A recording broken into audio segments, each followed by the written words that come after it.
Pendant 2-3 ans, je me suis posé la question, est-ce que je continue Petit Prince? Parce que prendre le métro, moi je prenais des tire-fesses ou des œufs, la nature qui était à côté de moi. Donc ça a été de poursuivre l'aventure à cause de cette vie à Paris que je détestais. C'est même pas le manque d'argent, c'est pas ça qui m'a, mais je faisais un grand écart entre ma vie partagée, je te dis, en Grèce au bord de l'eau, la montagne où je te dis, je ne faisais que rêver et je construis quelque chose à Paris. C'est ça qui a été le plus dur dans ma vie. Si vous plaisez pas quelque part, faut partir. Obligatoirement, ça vous abîme. C'est pas facile, de quitter quelque chose. Oui, si on peut réaliser ses rêves, prendre des décisions, il faut le faire quand on peut. Bienvenue sur Pourquoi pas moi.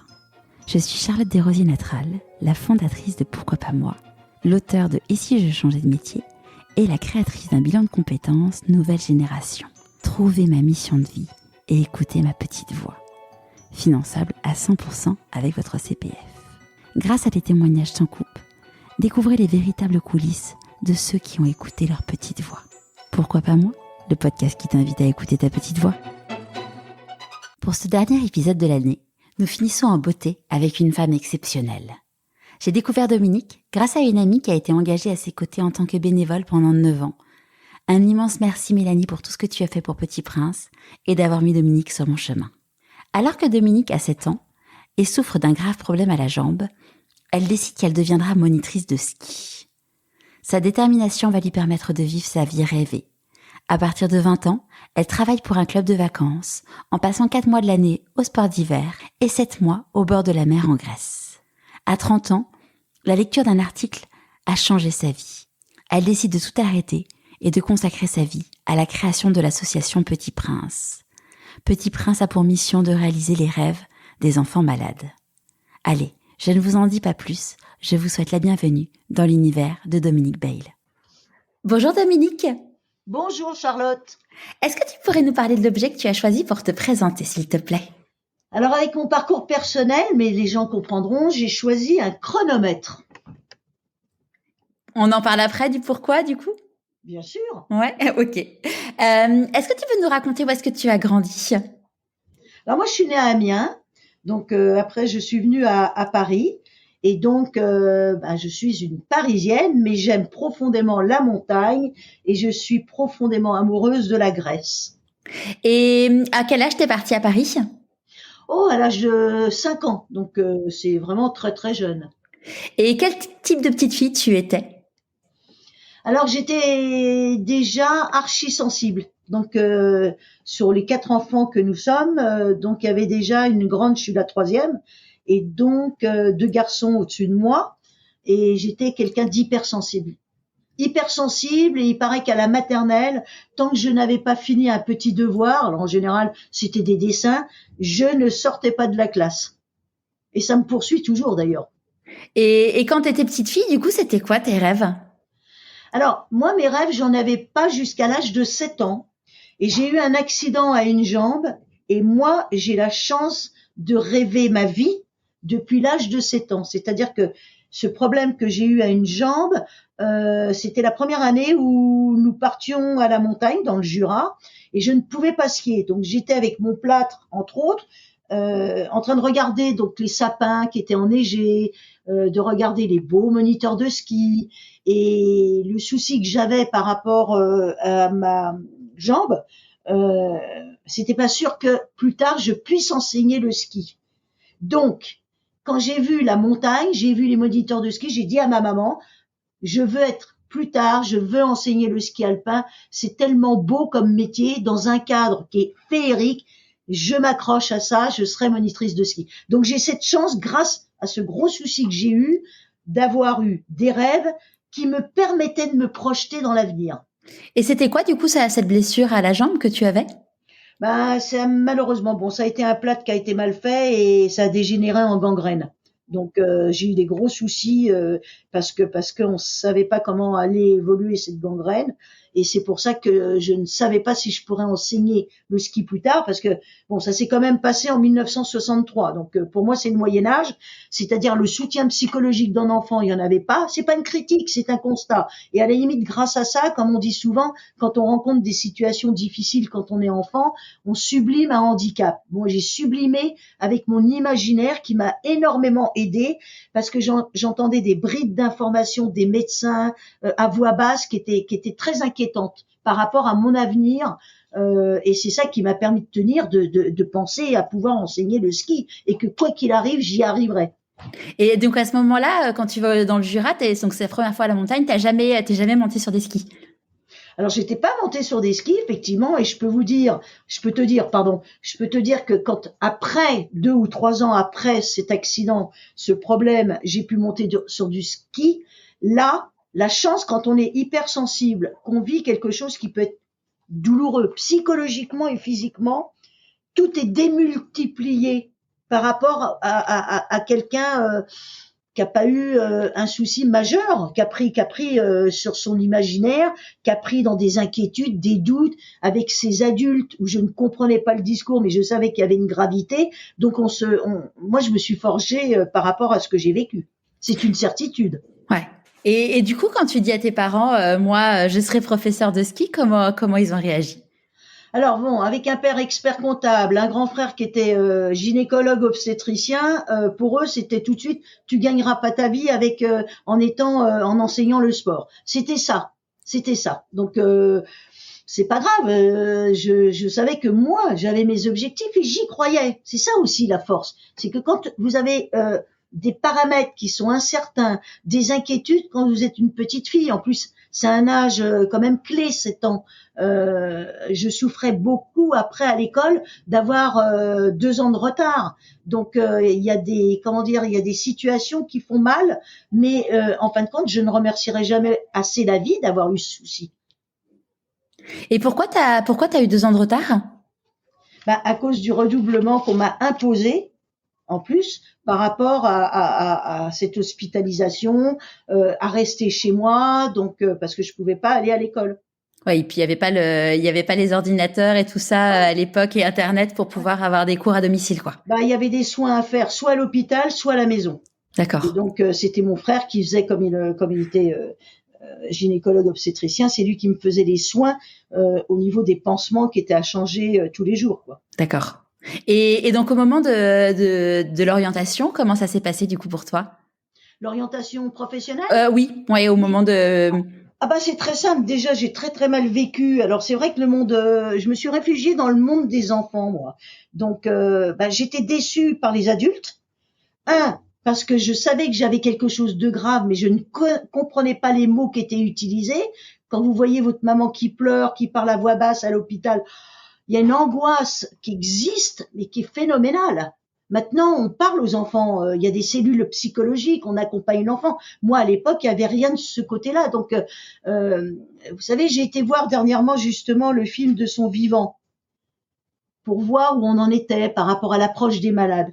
Et je me suis rappelé, grâce à ce film, une phrase qui m'avait été dite à l'hôpital Robert Debré de la part d'une psychologue qui disait « Quand les enfants connaissent la vérité et qu'on utilise des mots appropriés à leur âge, l'inquiétude est moins forte plutôt que l'imaginaire qui peut être terrible parce que justement, on va rendre une situation encore plus grave qu'elle ne l'est. » Donc ça, moi, je l'ai connu, et tant mieux que je l'ai connu, puisque ça m'a permis après, par la suite, de créer l'association Petit Prince.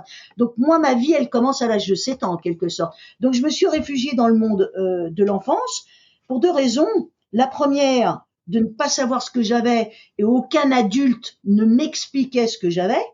Donc premier échec dans la relation avec l'adulte. Et le deuxième échec de la relation avec l'adulte, c'est que moi, j'avais une institutrice qui venait à la maison. Et j'avais un tempérament, j'en suis persuadée, où si on m'avait dit à l'époque, voilà, t'as eu plus d'une année qui était difficile, il va falloir t'accrocher, on te fait pas redoubler, on verra à la fin de l'année si tu redoubles ou pas. Je pense que j'aurais réussi, avec mon tempérament de ne jamais rien lâcher. Alors que là, je suis rentrée dans la classe et j'ai pas compris pourquoi je redoublais. Donc, deuxième échec dans la relation avec l'adulte. Donc, égal, j'ai pas confiance. Donc, mon imaginaire, les rêves, pour moi, c'était mon refuge. Et donc, au moment de choisir du coup tes études, tu as fait un brevet d'état d'enseignement pour du coup devenir professeur. Non, j'ai suivi une scolarité normale. Ouais. Et puis, la chance que j'ai eue, c'est que déjà, dès l'âge de 18 ans, j'enseignais le ski alpin dans des colonies de vacances. Donc, je cherchais mes petits boulots. Donc, j'étais folle de bonheur. Ensuite, je suis rentrée. Alors, à l'époque, il y avait deux écoles. Il y avait trois écoles. Évidemment, l'ESF, pour passer un diplôme de ski. Mais je voulais aussi, moi, travailler dans les clubs. J'aimais bien l'ambiance du club. Donc, j'ai fait l'école. À l'époque, il y avait une école pour être moniteur de ski alpin à l'UCPA ou au Club Med, qui te permettait, en fin de compte, de vivre, de nourrir, loger, habiller, de vivre en club et de progresser au niveau du ski pour avoir les diplômes nationaux. Donc, moi, j'ai choisi la voie de travailler en club. D'ailleurs, c'était au Kappa Club à l'époque, qui n'existe plus, mais c'était justement un club qui était très familial. Et ma première saison de ski avec eux a été en Suisse. J'étais folle de bonheur. Je vais te dire pourquoi.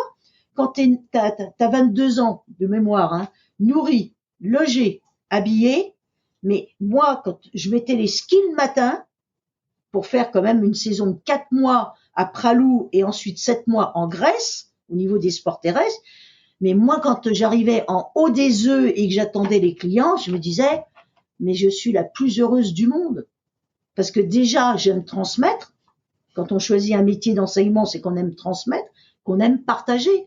Et moi, je savourais, par rapport aux copains qui avaient le même âge, je sentais bien que je savourais mes 10, 20, 100 fois plus qu'eux. Parce que j'avais mon histoire, mais qui était enfouie. Alors, c'est ça qui est très, très, très drôle, quelque part. C'est que ce qui m'était arrivé à 7 ans, je l'avais quelque part zappé. Tu l'avais complètement occulté, c'était dans l'inconscient. Oui, c'est la cicatrice que j'ai qui me la rappelle, mais c'était à la limite, c'était ma cicatrice de guerre. Voilà, c'est drôle. Mais à l'école, par exemple, je n'aurais jamais supporté d'être deuxième en gymnastique. C'est pour ça, entre autres, que j'ai choisi le chrono, parce que pour moi, le chrono, c'est une notion de temps, d'accord? C'est une notion de sport. Et ce petit bruit, clac, des fois, je le remets, tac, tac, tac, tac, tac, parce que ça me rappelle mon imaginaire au ski alpin. Évidemment, dans les slaloms, c'est le chrono. Quel que soit le sport que tu vas faire, il y a le chrono qui marque le temps. Et puis surtout, il y a une belle histoire avec le chronomètre. C'est que ton temps est basé en fin de compte sur le chrono. Ta vie, regarde, on fait un pod, je sais pas combien de temps il va durer, mais ça va être du temps. Et alors la belle histoire, je sais pas si tu connais Kéros. Non? Alors Kéros est le dieu de l'occasion opportune. Il est souvent représenté comme un jeune homme ayant une épaisse touffe de cheveux à l'avant, d'une tête chauve à l'arrière. Il s'agissait de saisir sur les cheveux lorsqu'il passait, toujours vide, très vite. On a tous connu dans notre vie des moments privilégiés, instants décisifs, où notre choix peut tout changer. Des intuitions qui nous disent que maintenant est le bon moment pour agir, comme toi, quand tu as décidé de créer ce que tu as créé. Kéros est passé près de nous. Les Grecs de l'Antiquité définissent 3 types de temps. Chronos, le temps physique, le temps du sablier de notre vie. Aion, le temps cyclique, les jours et les nuits, les saisons, les générations. Et Kéros, c'est le temps métaphysique, de l'opportunité, de l'action, de la décision. Peut-être aussi le temps de notre plus réel vécu. Le temps est insaisissable, sauf à de rares moments dits opportuns, que les Grecs ont appelé Kéros. Dieu de la chance, il était le plus jeune fils de Zeus. Donc, ce que j'ai envie de te dire, c'est que moi, quand il est passé dans ma vie, tu as 3 situations. La première, tu le vois passer, tu fais pas attention. La deuxième, tu ne l'as pas vu passer. Et la troisième, tu l'as attrapé au vol. Comme j'ai attrapé au vol de créer l'association Petit Prince suite à un article. Ouais. Et justement, avant qu'on parle de cet article qui a changé ta vie et celle de milliers de personnes, à ce moment-là, quand du coup t'as fait cette école pour devenir monitrice de ski, comment ton entourage il a réagi? Bah, tu sais, j'ai entendu toute ma vie, je sais pas ce que tu vas faire plus tard. Donc c'est très drôle. Moi, je m'accrochais à mes rêves. Ils voyaient bien, enfin ma famille, elle voyait bien que j'étais passionnée par le sport, qu'il y avait une dynamique, qu'il y a une énergie. En plus, bon, je remercierai jamais assez mes parents de m'avoir donné une dynamique, une santé exceptionnelle. Donc que j'ai toujours d'ailleurs, que j'ai toujours. La passion pour Petit Prince est identique au jour où j'ai créé l'association. Ouais. Ça c'est assez magique de se dire que ça fait bientôt 35 ans Oui. et que la flamme est toujours là. Ah ben pour moi la vie c'est, je te dis à 7 ans quand j'ai choisi d'enseigner la gym, d'enseigner le ski, je te disais tout à l'heure, mais à l'école je n'aurais pas supporté d'être deuxième en gymnastique. Et je me rappelle à l'époque, ça va faire sourire les auditeurs, c'est que j'avais toujours le prix de gymnastique qu'on donnait, qu'on remettait évidemment à la fin. Hein. Ouais. Donc, dans les écoles. Mais si je pouvais revenir en arrière avec mes livres, parce que j'avais le premier prix de gymnastique avec le nœud rouge, mais je passais comme si j'étais, je sais pas, championne olympique. Ça, c'est le même effet que si j'avais été championne olympique. Et c'est cette dynamique, ce côté enfantin que je garde, et j'ai même pas besoin de le préserver. J'ai la chance de m'émerveiller de tout et de m'approprier le bonheur des autres. Et ça, c'est quelque chose d'extraordinaire que mes parents m'ont légué sans s'en rendre compte. Hein. C'est extraordinaire. Donc, un petit bonheur, moi, me rend une journée très heureuse. Le malheur aussi, hein, parce que, évidemment, je suis dans l'excès. Ouais, justement, c'est une question que je voulais te poser tout à l'heure, mais je vais te la poser maintenant. C'est justement aujourd'hui, ta vie, c'est d'être autour de gens malades et donc de familles qui ont des enfants malades. J'imagine qu'il y a des moments, c'est pas forcément facile à vivre, de voir ces petits bouts de chou malades, d'avoir des pertes d'enfants dans les enfants que vous accompagnez. Alors j'ai pris du recul en 35 ans, c'est-à-dire que moi j'ai eu la chance quand j'ai créé l'association Petit Prince, donc suite à un article, on reviendra sur le sujet. Après, ouais. Donc comme je dis, j'ai eu plein d'étoiles dans ma vie qui sont passées à des moments clés. Quand je crée Petit Prince, j'ai 30 ans. Donc suite à l'article, et j'ai la chance, 8 mois après, inauguration de l'hôpital Robert Debré qui est à 10 minutes de chez moi. Et j'ai été voir le professeur de médecine et la chef de service pour leur dire, écoutez, voilà, je fais du ski, je suis convaincue que ce n'est pas parce que quelqu'un est gravement malade que dans le club où je travaille, on peut offrir des séjours de ski à ces enfants-là. Donc moi, j'avais la notion que ce n'est pas parce qu'on est gravement malade que la vie s'arrête. Donc j'avais ça. J'avais la passion et surtout la croyance que ce que je disais, j'avais raison, mais pas du tout par prétention, pas du tout, parce que je savais que moi-même, depuis l'âge de 7 ans, l'imaginaire, le rêve, être heureuse me portait. Et la passion porte. Et donc, ils m'écoutent pendant une vingtaine de minutes, professeur de médecine et la chef de service, et ils me disent, ils m'offrent premier cadeau extraordinaire. Vous venez, alors, attention, on est en 1988. Alors, je rappelle aux auditeurs, pas de portable, pas d'ordinateur, c'était le Minitel et une imprimante. Hein. Avec ça, vous aviez une entreprise. Ils me disent, vous venez quand vous voulez dans le service donc d'oncologie pédiatrique. Il y a une vingtaine de lits. Pour nous, vous faites partie d'une globalité de soins. Eh ben, je peux vous dire que c'était innovant. Et pendant 8 ans, 2 à 3 fois par semaine, ça pouvait être le samedi, le soir, le dimanche ou le mercredi, je venais, donc je faisais partie de l'équipe, on me préparait à rencontrer des enfants dans les chambres, on me parlait des pathologies pour éviter que je fasse une gaffe ou que je sois maladroite ou que je sois pas à ma place. Et j'ai compris l'importance d'être, à sa place, 2, d'être équilibré. Pour ça qu'au bout de 3 ans, j'ai été voir un psy parce que assister à la levée des corps des enfants, comme j'ai pu le faire, ou aux enterrements, vous sortez pas indemne. Et la chance que j'avais, je ne remercierai jamais assez, évidemment, les parents, les infirmières, les médecins. À l'époque, les infirmières restaient 5 ans. Parce que moi, je connaissais tous les enfants.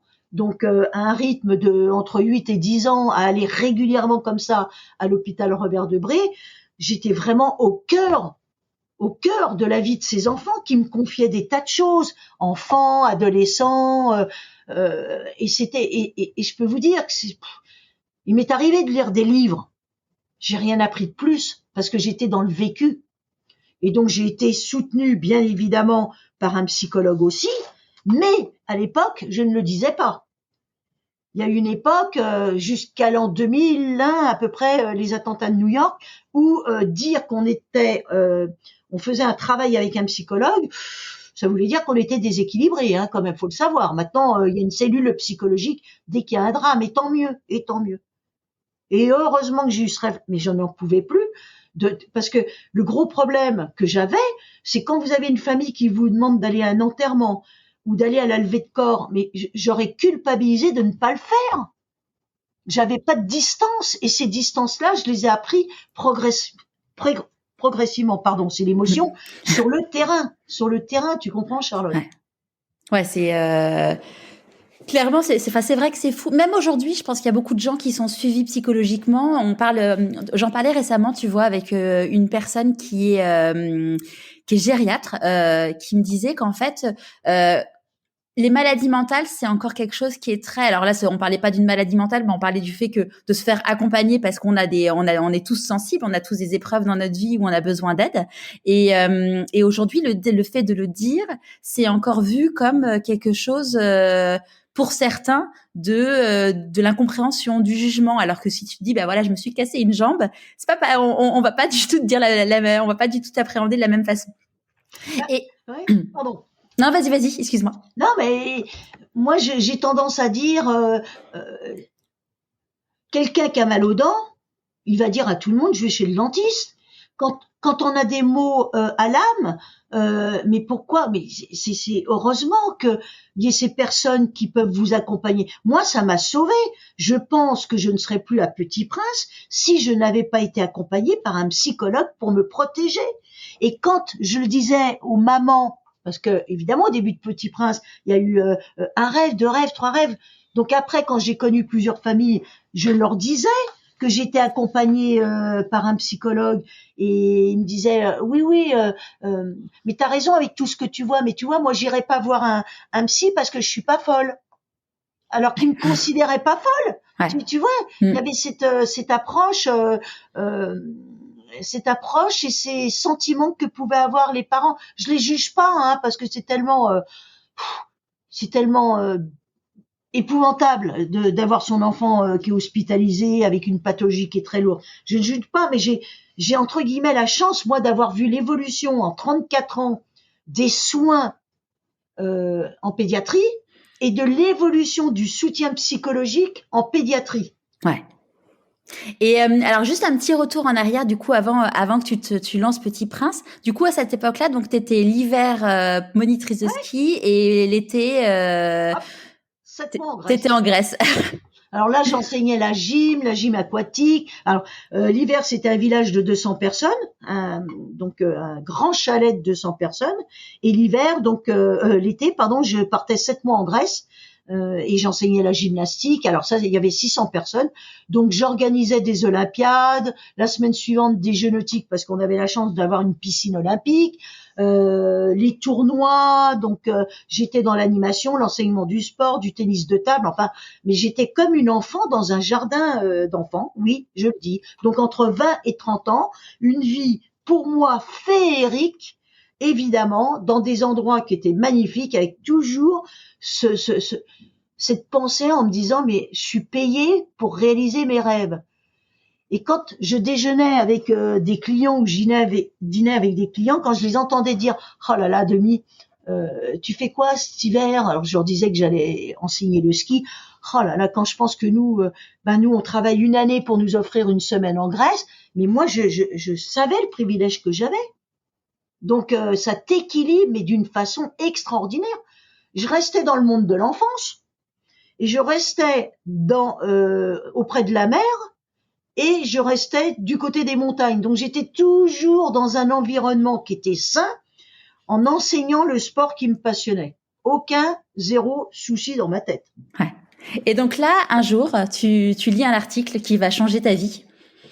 Alors oui, donc la spontanéité, l'impulsivité, moi je le reconnais, je fais pas les choses à moitié. Donc je devais repartir faire une saison de ski. Alors là, j'avais pris du temps pour préparer un professorat de culture physique dans un CREPS, donc qui était à Montry. J'étais contente. Donc c'est quoi un CREPS? CREPS, c'est les centres, tu sais, pour l'éducation physique et sportive, un centre régional, voilà. Donc qui te forme pour être diplômé, voilà. Et donc j'allais repartir pour une saison d'hiver quand j'ai fini ce CREPS et je tombe sur un article. Alors, je ne devais pas être dans cet endroit-là. L'article est sorti ce week-end où j'étais, donc chez mes parents qui étaient à Beaumont. Donc, c'est à 8 kilomètres de Clermont-Ferrand. Donc, c'était pendant les vacances de la Toussaint, le 14 novembre 1987. En fin de compte, ma deuxième naissance. Je lis un article qui racontait dans le Figaro magazine. Donc, on est en 87. J'attendais mon papa pour qu'on aille tous au restaurant. Donc, l'article sort ce week-end. D'accord? Moi, à l'époque, je lisais l'Équipe, je lisais pas le Figaro magazine.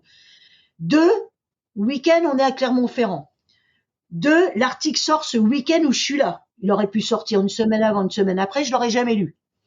3, ne lisant pas quand même le Figaro magazine, je devais aller acheter l'Équipe, justement, et j'attrape au vol le Figaro magazine de ma maman.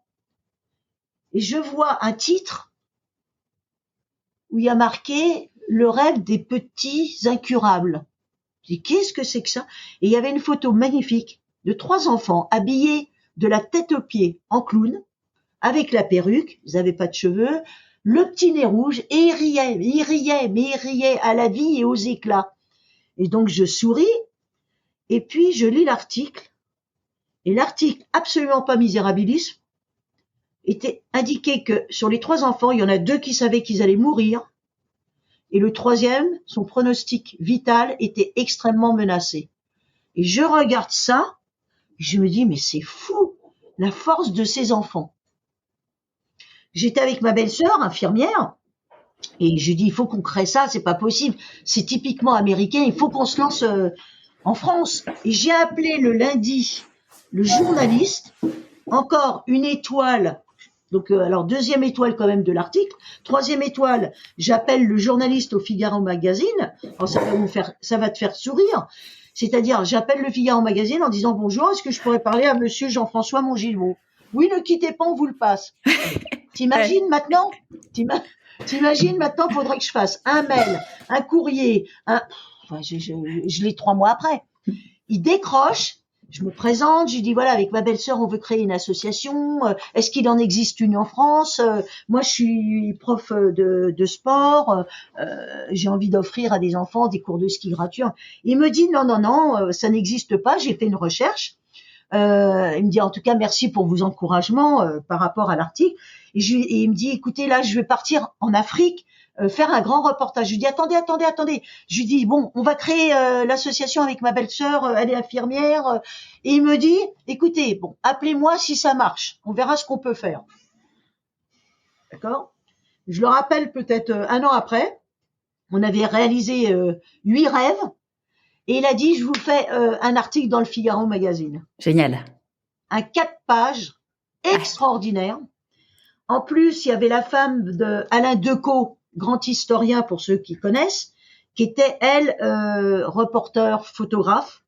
Et donc, on a un 6 pages avec des photos magnifiques, donc d'enfants qui avaient été dans un parc animalier. Il y avait une enfant qui était passionnée d'astronomie, enfin. Mais ça a fait l'écho.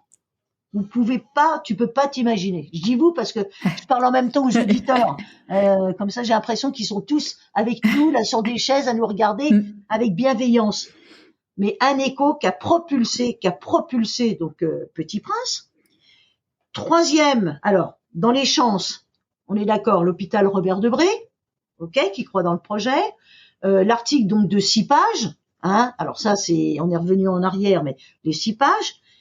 J'ai été voir la fondation Saint-Exupéry. Alors à l'époque c'était évidemment la famille, et j'ai eu la chance de rencontrer le neveu de Saint-Exupéry, petit neveu de Saint-Exupéry, qui a cru dans l'association, et je dis bravo, je ne les remercierai jamais assez, parce que être capable de confier le nom de Petit Prince à une association qui est absolument pas connue et qui se lance quand même sur un terrain glissant, l'enfant gravement malade, avec des pathologies extrêmement lourdes, c'est une prise de risque. Donc je n'ai eu que des petites étoiles comme ça dans mon ciel, qui a permis en tout cas de lancer Petit Prince, et toujours de croire au projet. J'ai toujours cru au projet, parce que je ne me suis jamais imaginé que des futurs partenaires, des gens qui voulaient en tout cas nous accompagner, puissent nous refuser quoi que ce soit. C'était pas pour nous, c'était pour les enfants malades. Et comme je connaissais moi les bienfaits de encourager l'imaginaire, d'aider les enfants ou les adolescents, ça ne pouvait être qu'un plus dans le parcours de soins. Et c'est au bout d'un an que j'ai réalisé qu'il ne fallait pas être dans le ponctuel. C'est-à-dire qu'au tout début, j'étais dans le ponctuel. C'est-à-dire ? Alors, au tout début, donc, on faisait un rêve, et après, on laissait la vie continuer son chemin pour chaque enfant et ado. Et puis, au bout d'un an, j'ai un peu comparé ça, quand j'allais à l'hôpital Robert Debré, entre autres, j'ai comparé ça à l'enseignement de ski. C'est-à-dire, quand j'enseignais le ski, c'était pas un cours, c'était super déjà d'avoir un cours de ski. Non, c'est dans la répétition qu'on atteint des objectifs qui sont intéressants là.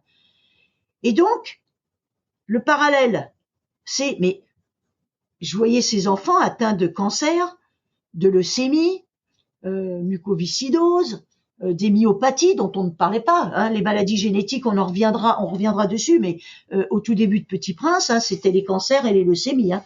Et je voyais ces enfants récidiver avec des grandes inquiétudes, parce que là, la notion de mort, elle peut apparaître. Hein, quand vous avez un traitement qui ne marche pas et on va recommencer, vous avez d'une part sur le plan physique des inquiétudes de la part des parents et de l'enfant ou de l'ado, et en plus, à l'époque, les 10 premières années de Petit Prince, moi, je demandais si l'enfant était au courant de sa maladie, parce qu'elle était cachée.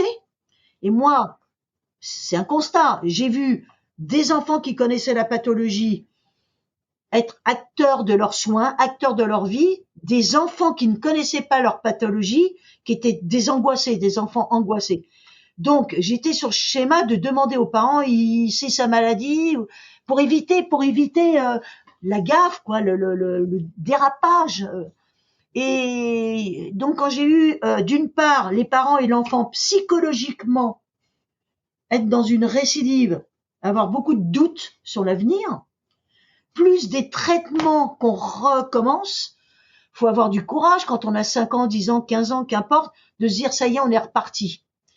Et c'est là où je me suis dit aussi, mais si on continue à réaliser les rêves des enfants ou d'encourager leur imaginaire, on est là encore à nouveau au bon moment, sans être le psychologue du service ou d'être le Père Noël ou de prendre la place des parents. C'est de se dire, en fonction de l'évolution de la maladie de l'enfant, les 2 facteurs déterminants pour qu'on ait une cadence dans l'accompagnement, dans la durée avec l'enfant, c'est l'état physique et ou psychologique. À partir de là, avec des pathologies au long cours, comme la mucoviscidose, on faisait pas des rêves tous les mois. Parce que ces pathologies au long cours, elles ont des phases de palier où la maladie les laisse en paix, mais on sera là à nouveau dès que ça repart avec une gravité, quoi. Ouais. Et toi, du coup, quand tu t'es dit, allez, je lance l'association, concrètement dans ta vie, comment tu t'es mis en route? Donc tu t'es dit allez, on crée l'asso, mais t'étais du coup t'as arrêté de bosser. Comment ça s'est passé?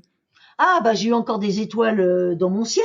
Déjà, j'ai dit au club où j'allais partir que j'avais des problèmes de genoux parce que je me suis dit je vais me donner quand même 2 mois avant que je parte au ski pour voir si ça marche ou pas.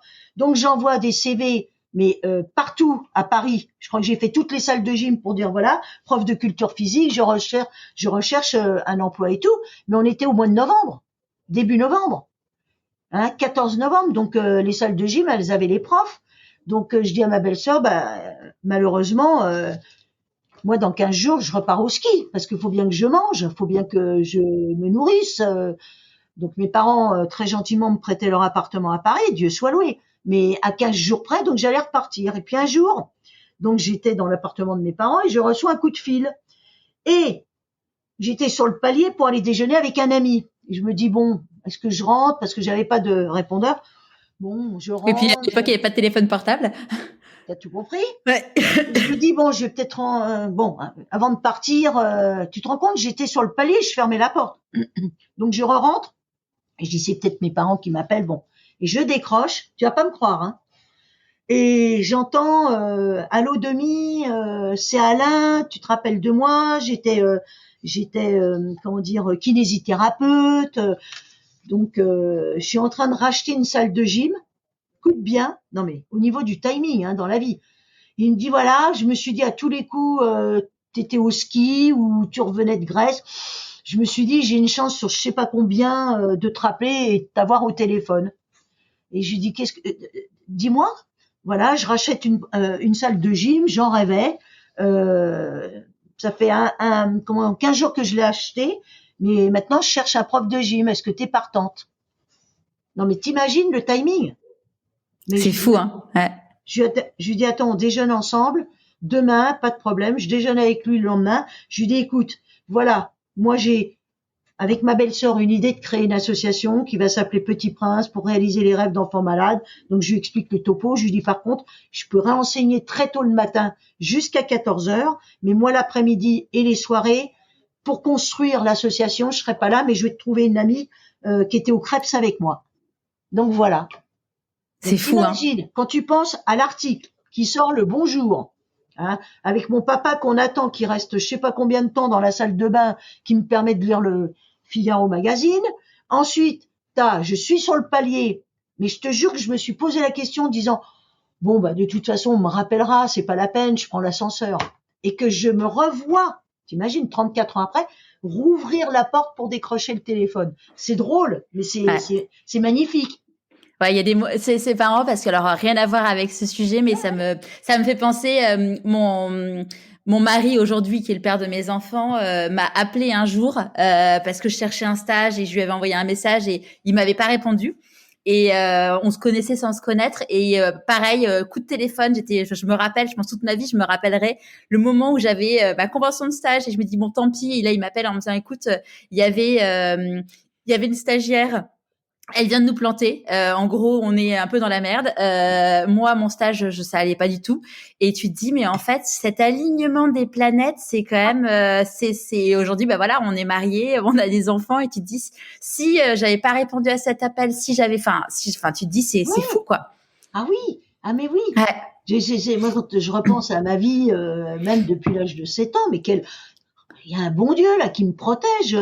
Et c'est fou parce que quand j'ai été petite, j'ai failli mourir à 3 reprises. Noyée, un camion poubelle qui était rentré dans le mur où je jouais sur un tas de sable. Et il paraît que c'était la première fois où ma sœur était, tu sais, ça s'appelle, je crois, les Yupala pour avancer avec ses petits pieds.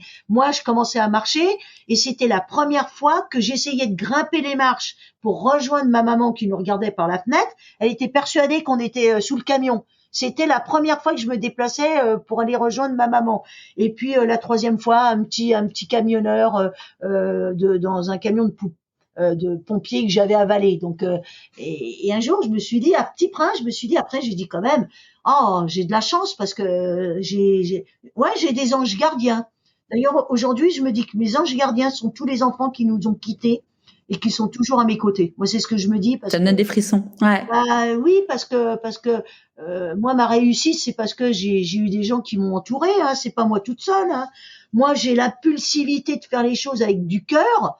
Hein, et c'est sûr que si j'avais pas ce côté impulsif, hein, dans les émotions, dans tout, eh ben, j'aurais pas craqué sur l'article. Ouais. En me Oui, c'est disant, sûr. alors que j'avais 30 ans, Que tu avais la vie rêvée. bah, j'avais la vie rêvée et j'étais partie encore pour des années à enseigner.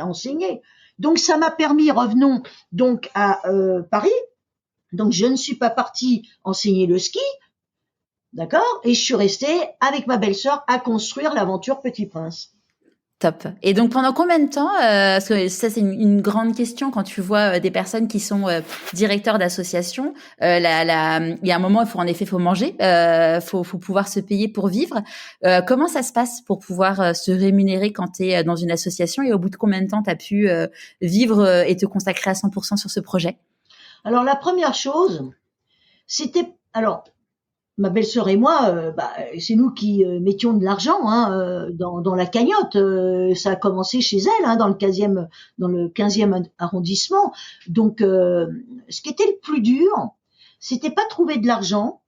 Moi, j'ai mis 3 ans, tiens-toi bien, à me dire est-ce que je poursuis Petit Prince ou pas, parce que prendre le métro, ne plus enseigner le ski, être dans un cadre où il fallait que je m'achète une baguette de pain, parce qu'il faut pas oublier que pendant 10 ans, nourri, logé, habillé, quand tu dois t'acheter des couteaux, enfin, ça chamboule, hein, ça chamboule. C'est quand même un grand écart. Hein. Alors au début, tu mets de l'argent parce que c'est pour quelque chose qui te passionne. Ensuite, donc on était chez ma belle-sœur au début.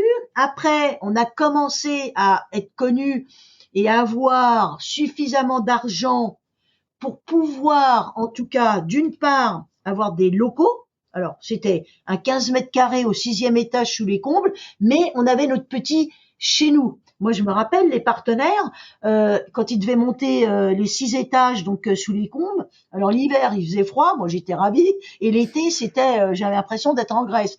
Donc, on faisait des rendez-vous, mais chronométrés, une fois de plus, parce que 15 mètres carrés, quand t'as une photocopieuse, t'as 2 chaises et t'as plus de place. Donc, c'est simple.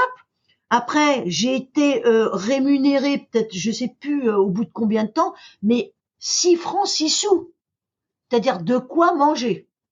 Mes parents me prêtaient leur appartement. Et ça m'a permis de rester.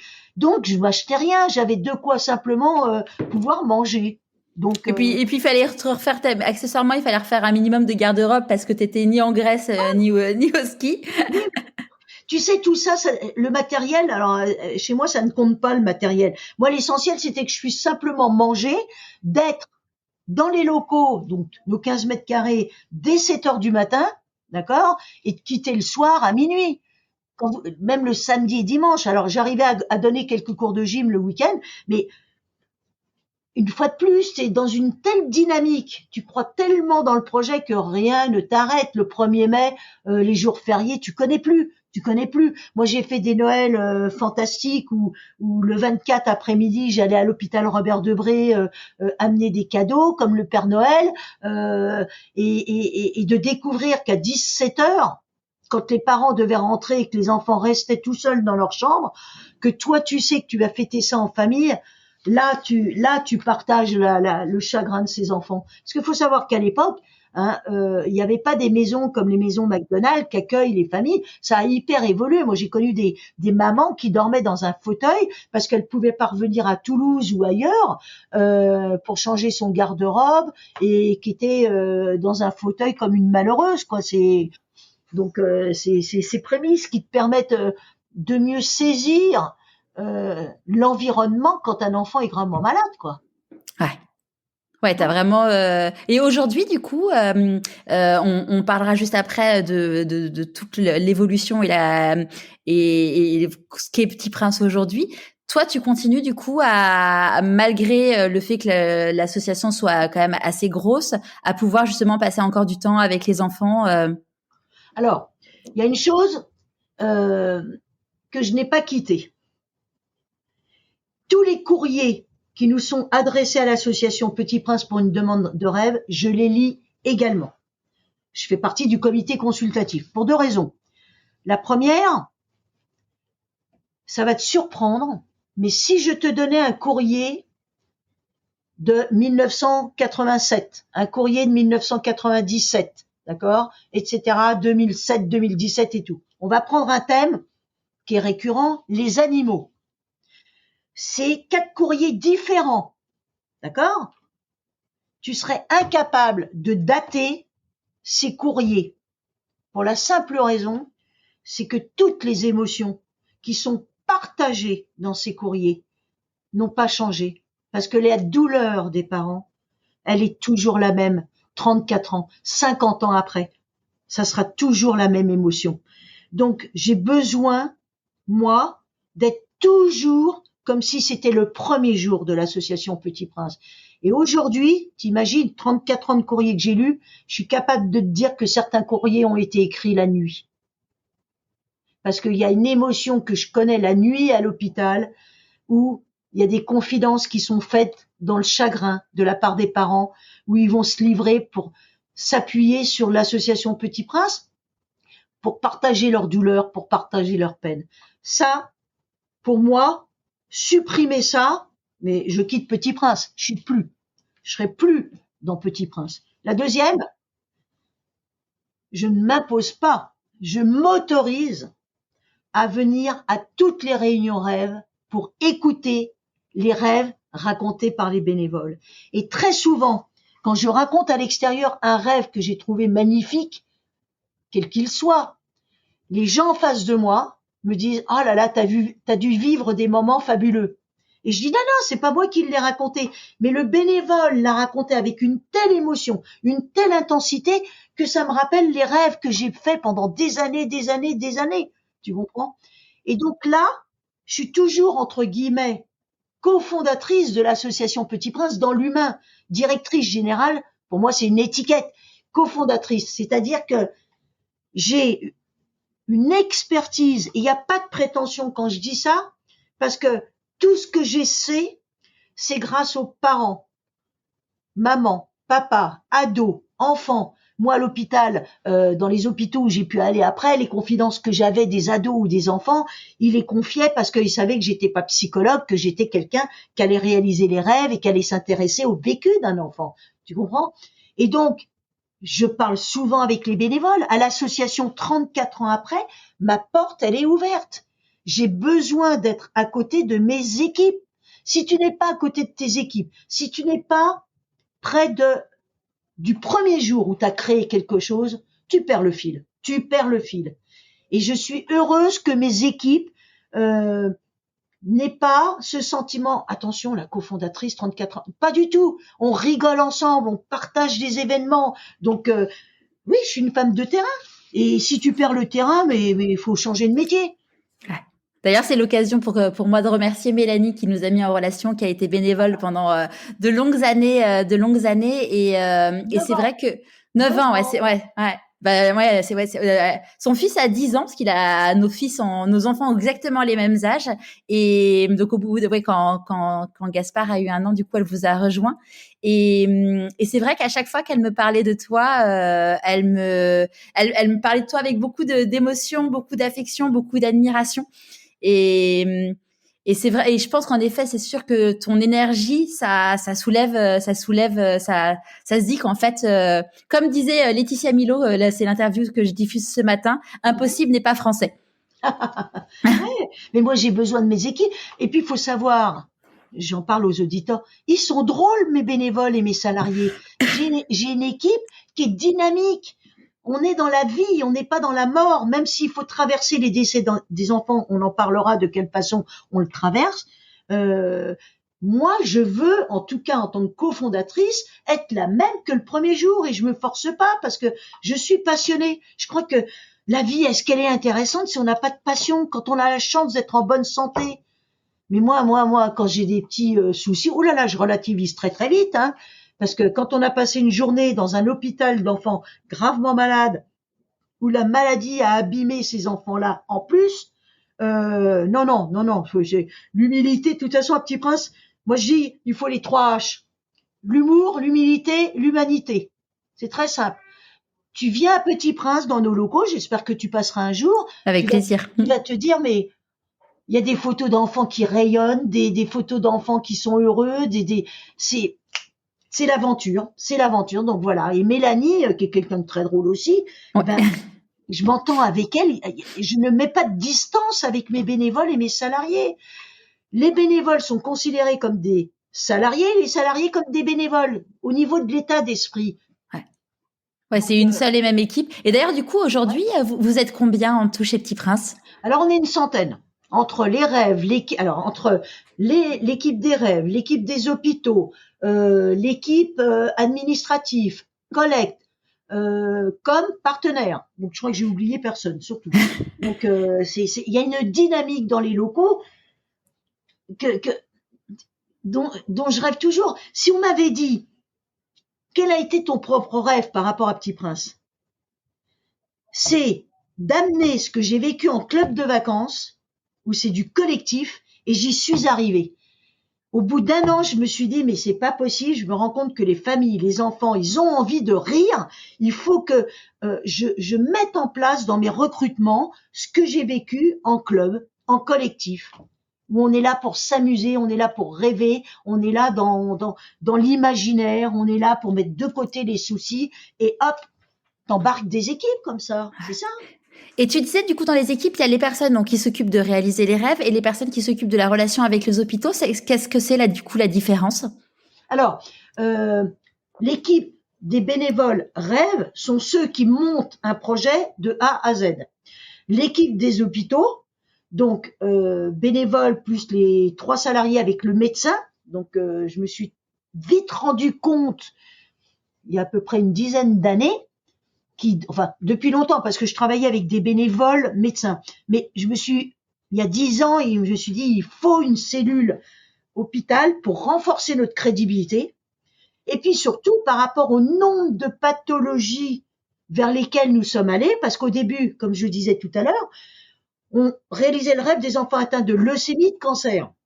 Et très progressivement, on a ouvert vers la mucoviscidose, vers la myopathie, l'ostéogenèse imparfaite. Tu connais cette pathologie. C'est ces enfants qui, malheureusement, c'est la maladie des os de verre. Oui, je connais, ouais. Très longtemps, on pensait que c'était les parents qui battaient leur enfant et on s'est aperçu que c'était une maladie génétique. Quand on sait qu'il existe entre 7000 et 8000 maladies génétiques, grâce au Téléthon, moi je le dis, les personnes atteintes de pathologies génétiques, dont les enfants, on n'en entendait pas parler. Et le Téléthon a permis à ces familles de dire, mais moi, mon enfant, il a ça. Il n'a pas de cancer, il n'a pas une leucémie, ça ne se voit pas, mais si vous saviez comme sa maladie est grave. Et ce que je trouve magique, le Téléthon a permis à ces familles-là de dire, mais on existe aussi, est-ce que vous pensez qu'on peut réaliser leurs rêves? Alors, grâce à ça, bien évidemment, l'éventail des pathologies est extrêmement large à l'association Petit Prince, référencé évidemment sur notre site, Association Petit Prince. Je mettrai le lien je vous taguerai sur les réseaux sociaux et je mettrai le lien sur le blog pour toutes les personnes qui veulent en savoir plus. C'est adorable. Oh, c'est normal. C'est sûr qu'on prend pas toutes les pathologies, mais je peux vous dire que l'éventail est très large. Donc, le pôle hôpital, il est chargé donc d'aller dans les services pédiatriques de France et de Navarre. On est en lien avec 150 services pédiatriques. T'imagines? Et donc, ce qu'on souhaite de toute façon, c'est qu'il y ait la complicité entre les services pédiatriques et l'association Petit Prince. C'est-à-dire du partenariat en quelque sorte. C'est un travail main dans la main. Vous avez pour objectif de soigner ces enfants et les moyens ou leur apporter du bonheur. Alors nous, on n'est pas là pour soigner. Je le rappelle. Eux, oui. Voilà. Et ils savent qu'on peut être dans le parcours de soins, on peut être à un moment clé complémentaire. Et c'est ça qui est génial. Combien de médecins s'appuient sur la mission de Petit Prince pour pouvoir poursuivre les soins ou des annonces. Je te donne 2 exemples. Un médecin pédiatre que j'adore, qui s'appelle le docteur Ben Saïd, s'il entend, il se reconnaîtra. Et quand il fait une ponction lombaire à un enfant qui a une leucémie, donc c'est quand même une situation qui agresse. Il allonge donc l'enfant sur le côté ou assis, il y a la maman qui est là et il demande à l'enfant de raconter mais t'aimes quoi pour mieux le connaître. Donc l'enfant se confie en disant écoute, n'aie pas peur, tu vas pas avoir mal, raconte-moi ce qui te plaît. L'enfant donc est libéré, pas angoissé et à la fin il lui dit écoute, bon bah ça y est, je t'ai fait ta ponction lombaire. Par contre, je vais t'annoncer une bonne nouvelle. Moi, je connais une association qui peut-être va pouvoir réaliser tes rêves. Donc, madame, il s'adresse à la maman, je vais vous donner l'adresse, vous envoyez un mail ou vous écrivez la lettre à la main, et puis on va voir ce qu'on va faire ensemble. Moi, je les connais bien depuis des années. C'est extraordinaire. Ah, c'est génial. Un autre exemple. Je travaillais avec une psychologue qui était beaucoup en relation avec les enfants atteints de tumeurs au cerveau. Donc c'est particulier parce que ça engendre aussi des soucis, soit dans le langage, au niveau oculaire, etc., etc. Elle s'appuyait sur les passions de l'enfant pour rentrer en contact avec lui, plutôt que la psychologue en blouse blanche qui va prendre peut-être un autre chemin. Et un jour, elle me téléphone en disant écoute, Demi, remercie tes bénévoles parce que grâce à la mission de Petit Prince, ça me permet d'avoir un point de départ avec le patient que j'ai en face de moi pour l'amener à ce qu'il me raconte ce qu'il aime, ce qu'il n'aime pas non plus, et de pouvoir faire un travail de psychologue avec lui. Mais c'est génial, cette complémentarité, elle est fabuleuse. Ouais, c'est magique. Et j'ai même connu une histoire très touchante d'un enfant qui était condamné, qui avait pu réaliser son rêve, et c'était à Disneyland, et donc il revient pour faire à nouveau une ponction lombaire parce qu'il voulait être vraiment sûr à quel niveau il en était, l'enfant.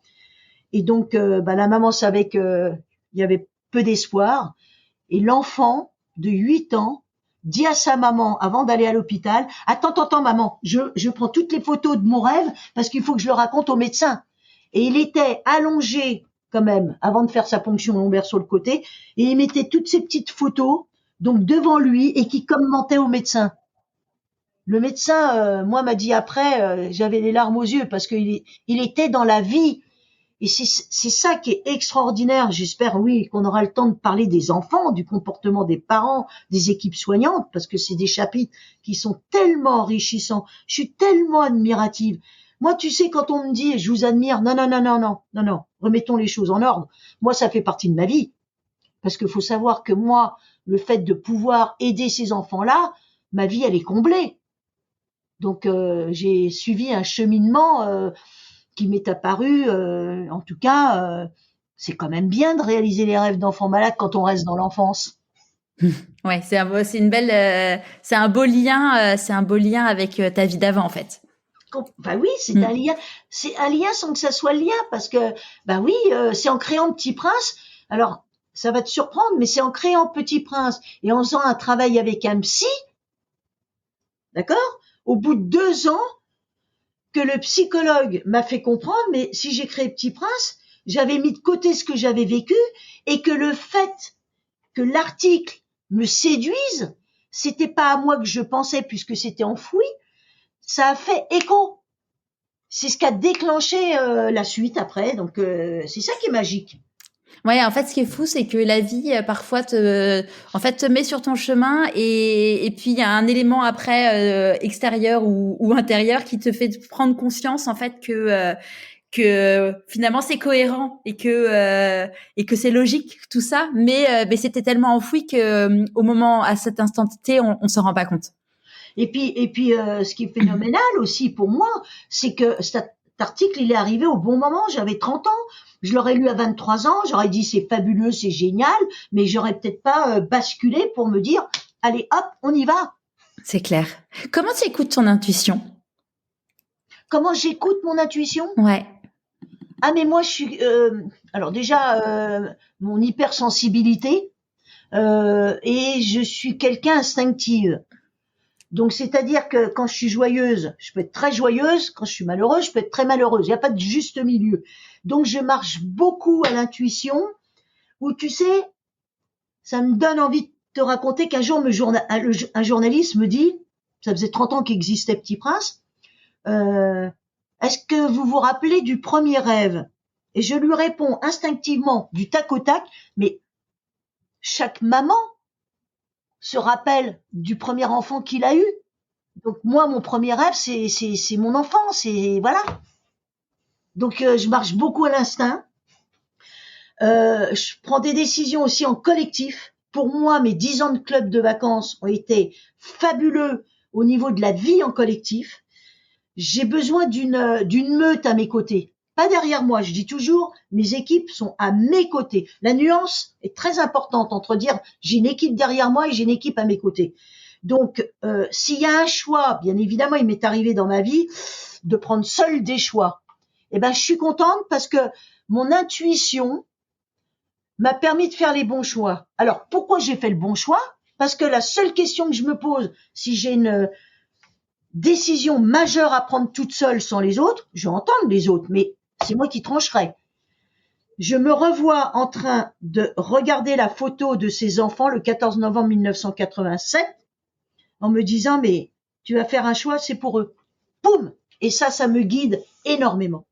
Mais je suis quelqu'un d'intuitif. Je suis quelqu'un qui peut faire du rétro-pédalage parce que si on me dit, ah non, peut-être si on fait ça, il va y avoir ça, ah bah t'as raison. Ah bah t'as raison, tu vois, j'avais pas pensé à ça. Comme j'adore la pédagogie, bah ce n'est pas que dans un sens. Moi, je transmets ma passion, je transmets tout ce qu'on m'a appris, mais j'attends aussi de mes équipes bénévoles et salariés que je considère au même niveau, qui m'emmènent, qui me portent, qui m'emportent. Parce que c'est lourd, 35 ans de Petit Prince. Donc, je travaille, je dirais, en famille avec eux. Ouais, vous partagez une vraie... c'est un vrai partage. Une aventure. Tu sais que j'ai le petit pins, faudrait que tu passes, mais j'ai un petit pins du Petit Prince. Donc maintenant, je décore les gens. Tu fais partie de la famille Petit Prince. Mais c'est touchant parce qu'ils regardent ça comme s'ils avaient, 5 ans, 10 ans. Il n'y a plus d'âge. Tu vois ce que je veux dire? C'est fou la fascination autour du Petit Prince. C'est un des livres les plus vendus au monde. Il y a vraiment quelque chose de un peu de transcendant dans ce petit personnage. Bah déjà, c'est le deuxième livre lu après la Bible, le plus lu. Ensuite, moi je te cache pas, quand j'étais petite, j'ai rien compris au Petit Prince. Mais j'ai rien compris. Et c'est quelque chose, après j'ai compris qu'il ne se lit pas rapidement. C'est-à-dire, il se réfléchit et chacun, toutes les personnes avec qui j'ai échangé, il y en a, c'est leur livre de chevet ou ça rappelle quelque chose à tous les enfants, tous les adultes quelque part. Donc après, tu l'interprètes d'une façon poétique, à ta façon. Donc pour moi, la planète du Petit Prince, c'est ma vie. Elle est à part de toi, des autres. Donc chacun peut l'interpréter. C'est ça qui est super. Puis les aquarelles sont magnifiques. Elles sont magnifiques, les aquarelles. Et aujourd'hui, ça a explosé. Vous êtes 100 à vous engager au quotidien. Et dans les événements de ta vie et de reconnaissance, il y a eu notamment le fait qu'on te remette la Légion d'honneur. Comment ça s'est passé pour toi? Alors, je l'ai refusé la première fois. Et pourquoi? Parce que j'estimais que je ne la méritais pas. Parce que j'ai eu mon grand-oncle qui a fait le chemin des dames, qui était le héros de la famille, qui a été blessé, il a eu la croix de guerre, enfin, c'était le héros de la famille qui s'en est sorti. Il était tellement gentil, je revois justement à Beaumont, en plus, ça c'est fou. Donc, chez ce grand-oncle, c'était cette armoire en bois, avec la porte qui grinçait, où il y avait très discrètement dans un coin, ces médailles qu'il avait eues. Et donc, je sais, j'étais fascinée quand j'étais petite de voir ces décorations, mais ils ne parlaient pas de la Première Guerre mondiale. Ils en parlaient pas.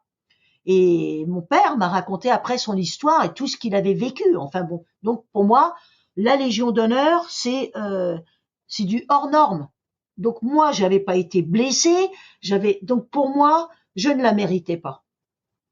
Et j'ai été relancée 1 an après, et c'est mes frères qui m'ont disputé en me disant tu dois le faire pour papa et maman qui ne sont plus là, pour mes parents, parce que vis-à-vis de la famille, c'est la suite de notre grand-oncle. Donc je l'ai accepté à la seule condition que moi je pouvais témoigner et remercier les familles et les enfants, puisque pour moi, c'était eux qui la méritaient.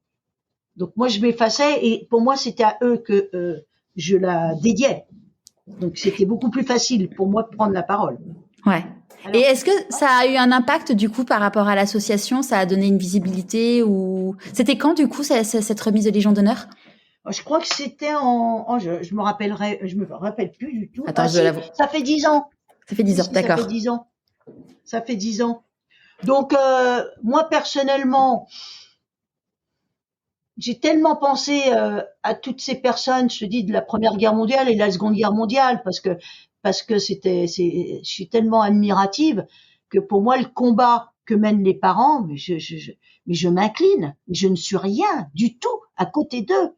Donc je l'ai accepté pour pouvoir me dire, bah voilà.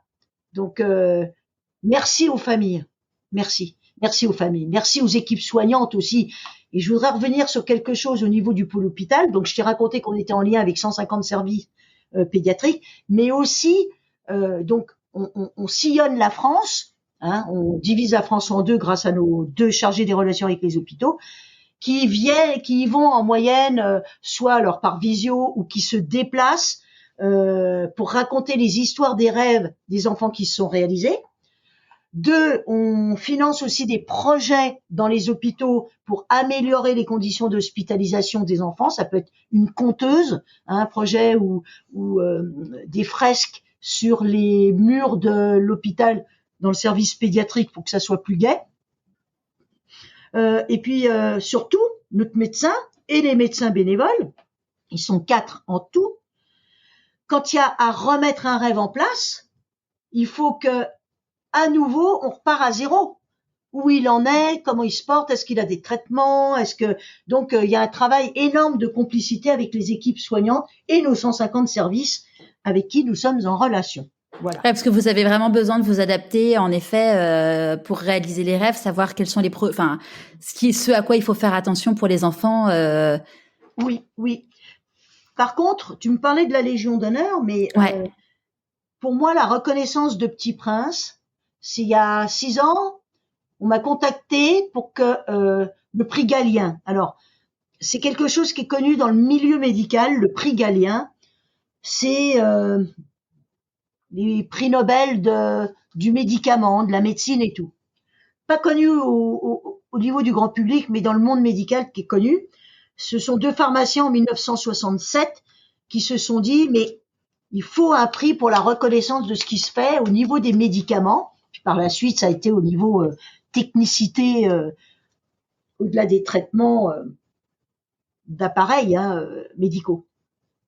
Et donc, le prix Galien, donc qui valorise donc au niveau du e-santé, de la recherche médicale, etc. Donc on m'a contacté pour me dire voilà, le prix Galien va ouvrir une nouvelle catégorie, l'accompagnement du patient. Nous aimerions que vous soyez présidente. Et j'ai été touchée parce que je me suis dit, il y a 6 ans, donc ça fait 2000, je sais plus là exactement. Donc je me suis dit là, je suis touchée parce que c'est la reconnaissance de tout le travail que l'on fait, que l'on reconnaît dans l'accompagnement du patient. C'est-à-dire, on choisit l'association Petit Prince qui a du recul par rapport à ça, de qu'est-ce qu'on peut proposer en tout cas ou réaliser pour les enfants gravement malades pour les accompagner dans leur parcours de soins. Et ça, pour moi, comme j'ai dit en interne, j'ai dit mais c'est génial, c'est comme si l'association Petit Prince était étudiant en médecine, a fini donc sa spécialité et il est reconnu, il peut œuvrer. J'ai comparé ça à des études de médecine et donc je suis très très heureuse pour mes équipes, pour les hôpitaux qui nous font confiance depuis des années.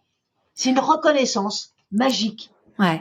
Et justement, dans la confiance, il y avait évidemment la confiance des équipes médicales, mais aussi j'imagine qu'il y avait la confiance de certains parents qui pouvaient au début se dire je vais vous confier mon enfant, mais Alors il y avait la crainte. Alors ça m'a au début, je crois qu'on s'est battu entre guillemets pendant 10 ans pour expliquer qu'on ne réalisait pas le rêve d'enfant condamné. C'est-à-dire que tu avais des parents qui ne voulaient pas nous confier leur enfant parce que ils pensaient que leur enfant allait mourir et qu'ils ne le savaient pas. Enfin, tu vois l'image et la communication. Donc maintenant, tout le monde sait que Petit Prince accompagne l'enfant dans la durée. Mais comme quoi, c'était pas gagné au début. C'était pas gagné auprès comment dire, des parents, de la confiance, de nous confier leurs enfants dans leur passion. Ou au début, j'ai eu aussi non, il réalisera son rêve quand il sera guéri. En gros, ça sera sa récompense. Et j'avais beau expliquer, mais non, ça fait partie d'un parcours de soins. Alors, je demandais aux équipes soignantes de m'épauler à ce niveau-là. Et après, quand ça s'est mis en place, les équipes soignantes, elles jugeaient auprès des parents s'il valait mieux faire avant une hospitalisation, pendant les traitements ou après à la fin. Donc, en fonction des familles, prendre soin de l'état psychologique face à la maladie, parce que c'est toute la cellule familiale qui traverse ce séisme. Donc les médecins influençaient les parents pour que ça soit toujours le plus bénéfique pour l'enfant qui est touché, qui est concerné. Vous avez accompagné combien d'enfants depuis le début? Oh là, alors écoute, je crois que c'est plus de 1000, ça j'en suis convaincue. Plus de 1000, oui. Tous ces enfants-là, ils font partie de l'histoire de l'association Petit Prince. Ouais, c'est magique. Et non, ce qui est magique, t'imagines par contre le nombre de sourires, de rires, c'est ça qui est génial pour les parents, les enfants, les partenaires. Alors là, c'est génial de se dire, c'est des milliers, des millions.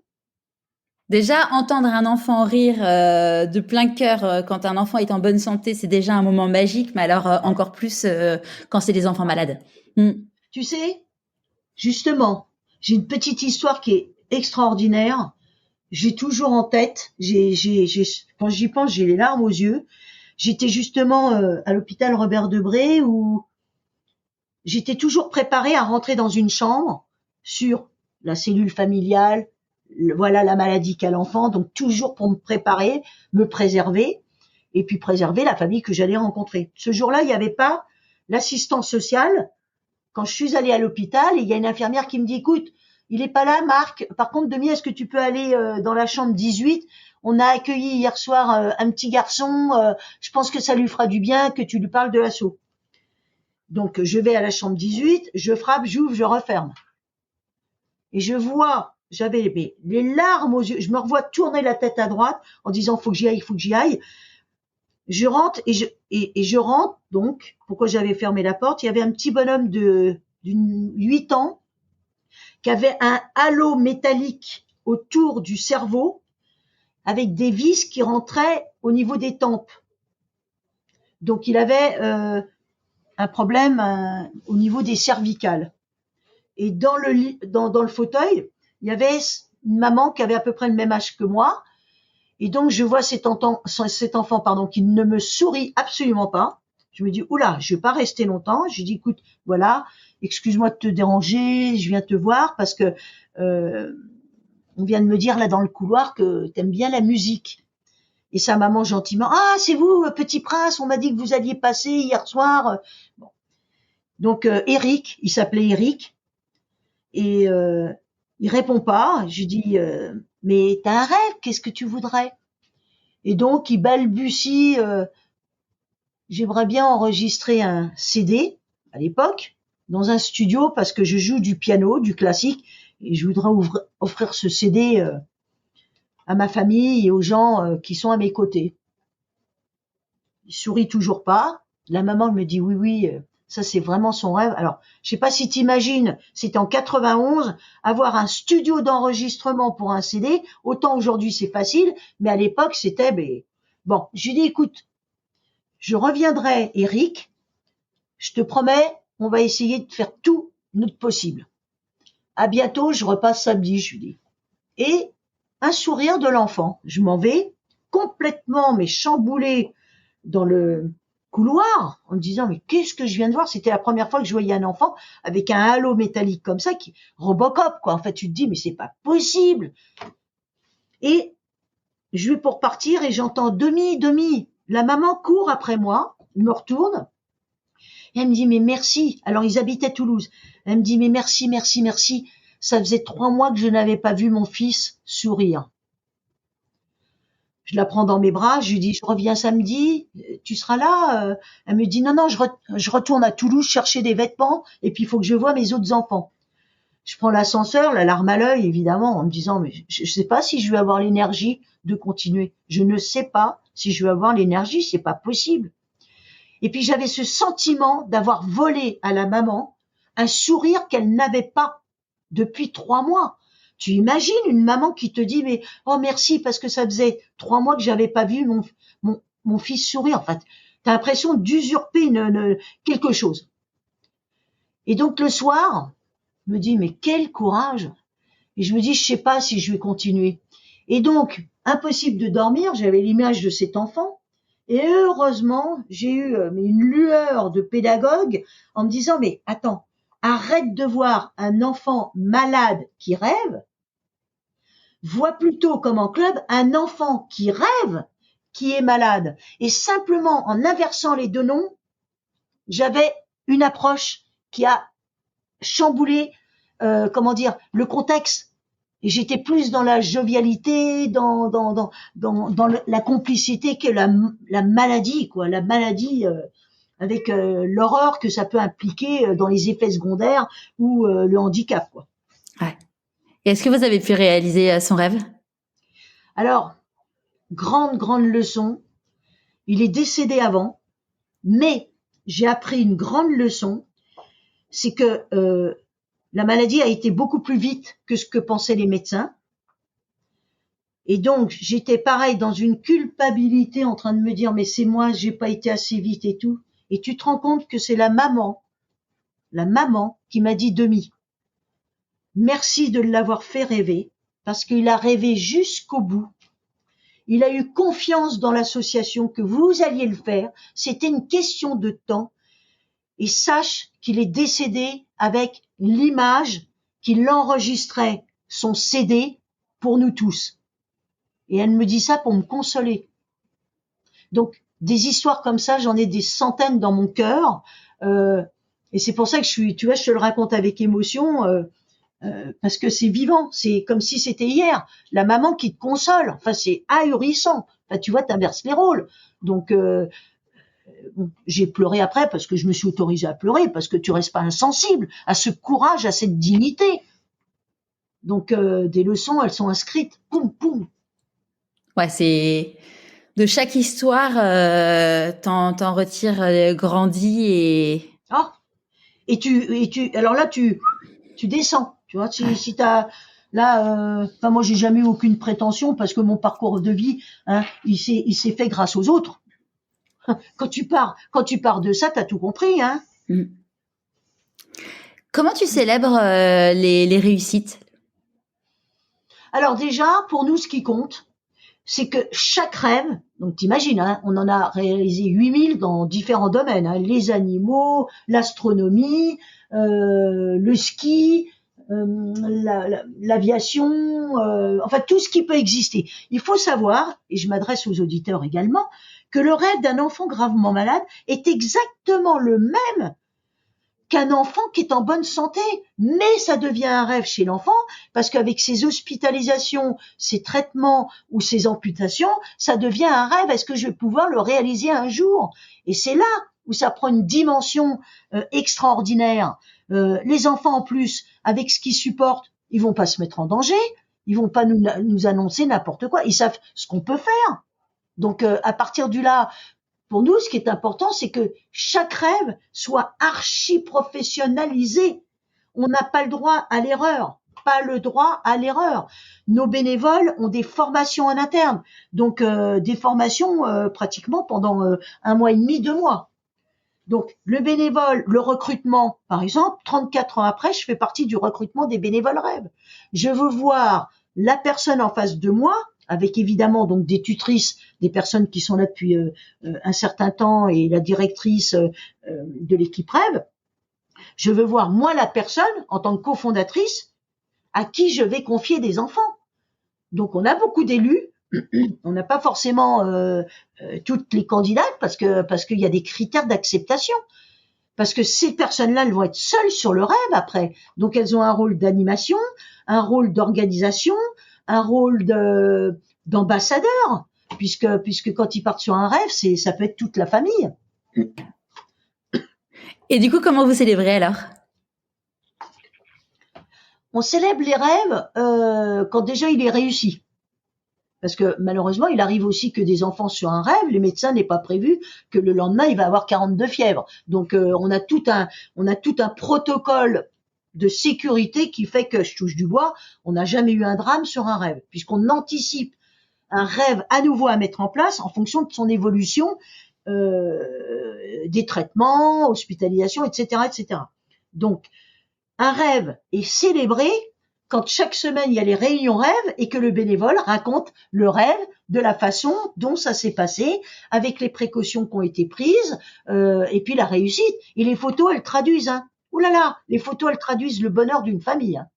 Et puis, ce qui est fabuleux, faut pas oublier que quand la maladie tombe dans la cellule familiale, c'est déjà toute la famille qui souffre.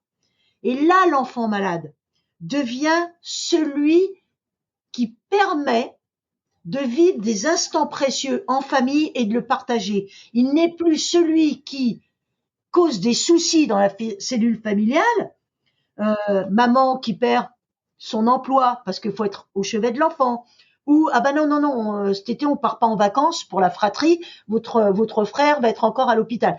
Donc il est déjà dans une culpabilité de générer entre guillemets des soucis dans la cellule familiale, même si on ne lui dit pas. Il le ressent, c'est une éponge. Donc là, il est le roi, il n'est plus le petit prince, c'est le roi qui permet à sa famille de partager des instants précieux. C'est-à-dire, hop, on met la maladie de côté grâce à lui et on va vivre des instants qu'on pourrait pas s'offrir. Ouais, parce que vous leur faites vivre des choses qui sont exceptionnelles. Ah bah, alors exceptionnelles de par la qualité de ce que nous proposent les partenaires. C'est ça. Donc, un enfant malade qui a la possibilité d'accompagner un soigneur toute une matinée, voire toute une journée pour comprendre pourquoi les tigres ils se couchent à telle heure. Enfin, donc les enfants en plus, quand ils ont une passion, je peux vous dire que nous, quand on les accompagne, on a intérêt à travailler le sujet. Hein. Donc, ils vont poser des questions à un professionnel. Ils vont c'est extraordinaire parce que toute la famille la met la maladie de côté.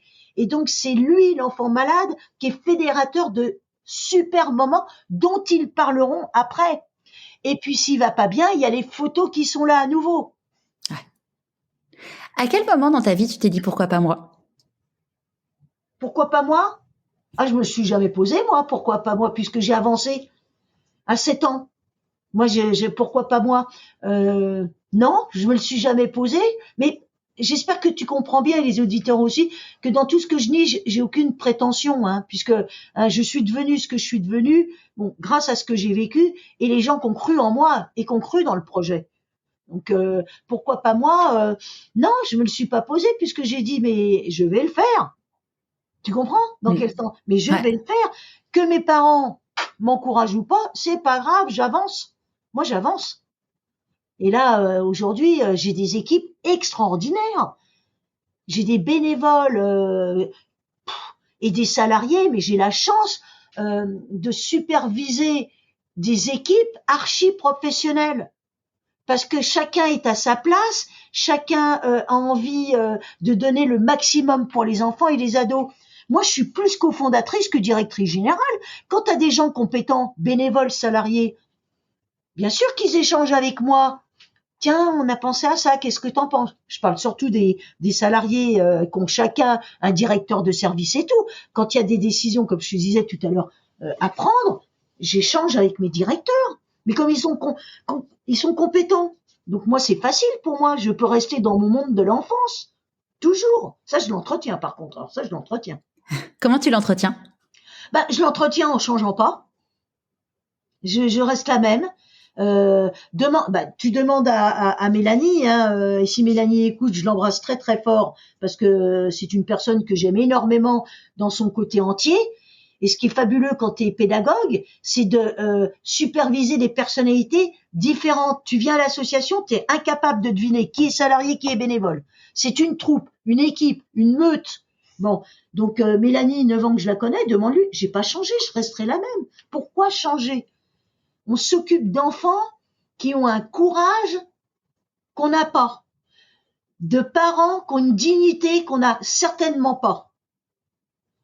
Donc, on ne peut être qu'admiratif. Et puis, alors moi, j'interdis qu'on perde du temps avec des bricoles, alors qu'on est là pour une cause qui nous affecte, parce qu'aujourd'hui, on a quand même entre 500 et 600 rêves à mettre en place à cause du Covid. Hein. Ouais, parce que du coup, il y a un énorme décalage. Ouais, il y a eu un décalage quand on pense que les enfants, pendant le Covid, ont eu cette faculté, quand on leur demandait comment ils allaient, ils disaient « Oh, nous, on a l'habitude d'être confinés. Bonsoir la leçon ».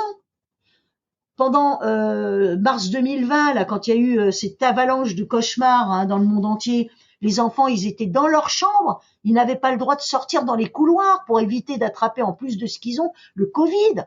Enfin, double peine, les enfants malades, et on pouvait pas réaliser leurs rêves. Donc, quand on pouvait financer une conteuse, parce que les projets hôpitaux aussi, ils étaient en stand-by, puisque personne n'avait le droit de venir dans les hôpitaux et tout. Les parents aussi, des enfants qui sont décédés où il y avait que papa et maman qui pouvaient aller à l'enterrement. Enfin, c'est cauchemardesque. Là, en ce moment, il y a des enfants qui décèdent. C'est un cauchemar parce que à la perte de leur enfant, c'est pendant la période de Noël. Je peux vous dire que ça rajoute de la douleur aux parents. Hein. Donc, les parents, on peut en parler. Dis donc, ça fait déjà 1h30, qu'est-ce que ça passe? Donc, puis merci aux auditeurs qui écouteront. Hein. Donc, vraiment, on peut en parler des heures parce qu'il y a tellement de sujets extraordinaires en leçons que ma vie, elle est riche. Hein. C'est quoi pour toi la réussite? D'avoir réussi sa vie. Et c'est quoi pour toi avoir réussi sa vie? D'avoir réalisé ses rêves, c'est une évidence. C'est une évidence. Moi, je connais des personnes handicapées qui font qui vont être aux Jeux Olympiques. Hein, donc, qui subliment en faisant des choses qu'ils n'auraient pas pensé faire ou qu'ils n'auraient pas fait s'ils n'avaient pas été handicapés. Il y a une phrase d'un handicapé, malheureusement je me souviens pas de son nom, qui dit une phrase extraordinaire: rien ne sert de briller si on n'éclaire personne. Quelle leçon! Médaille d'or, je crois en athlétisme, mais la phrase elle est merveilleuse. Donc réussir sa vie, c'est aller au bout de ses rêves. Ouais. Qu'est-ce que tu penses que la petite Dominique de 6 ans dirait si elle te voyait aujourd'hui? T'avais raison d'y croire. On dit que quand dans la vie on fait des choix, il y a des renoncements. C'est quoi pour toi tes renoncements? Une vie de famille, mais alors ça va te faire sourire, mais le côté maternel, je l'ai eu, enfin pour moi personnel, à 60 ans, pas avant. Avoir un enfant à 20 ans, 30 ans, c'est comme si j'étais une enfant. Tu vois, j'ai une maturité qui est tardive, je l'assume complètement, mais j'ai tellement sublimé ma vie avec les petits princes que j'ai jamais été malheureuse. Et puis j'ai des amis, j'ai ma meilleure amie qui a des triplés, donc j'ai été marraine d'un seul coup à 40 ans, donc de triplés. Donc ma vie ne m'a pas permis de fonder une famille. Mais je ne suis absolument pas aigrie puisque toutes les compensations qui m'équilibrent, elles sont à côté, en gardant bien mon rôle de marraine et non pas de maman de substitution. Je ne l'ai absolument pas. Et avec mon tempérament, je pense que si j'avais créé Petit Prince en ayant une cellule familiale, j'aurais pas pu faire les deux. Et ça n'aurait pas été au détriment de ma propre famille. Enfin, c'est impensable. Et comme je travaillais du lundi au dimanche soir, mais sans prétention, puisque je suis une passionnée, moi, j'ai toujours été comblée. J'ai été comblée. Tu comprends? Donc moi, en étant comblée, je regrette rien. C'est des choix de vie.